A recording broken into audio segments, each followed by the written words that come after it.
This ride takes us through Hyderabad, moving along the city roads during the ride. The mood here is calm and focused, with the sound of the engine carrying us through the changing rhythm of the streets. Let the road unfold naturally as we settle into this stretch.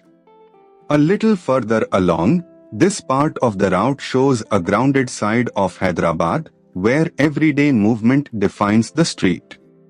Shops, side lanes, and passing vehicles build a sense of momentum, and the pace stays steady.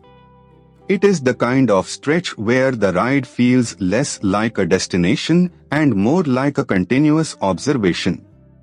As the ride continues, here is something worth knowing about this part of Hyderabad. Long-grained basmati rice is slow-cooked with marinated meat and aromatic spices in a sealed pot.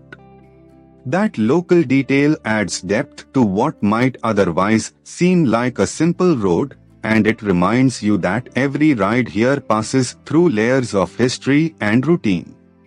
Coming into the next stretch, from the rider's perspective, this section is defined by spacing, timing, and attention.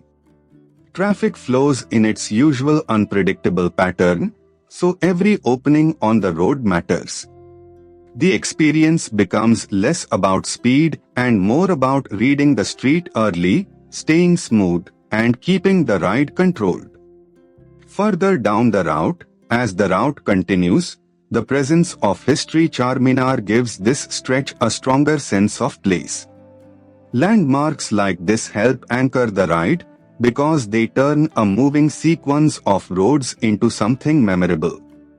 With the road opening ahead, the atmosphere here changes with the hour, and the weather adds its own character to the ride.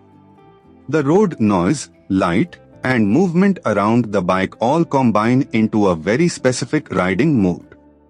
That is what makes city POV footage work best when the narration supports the scene.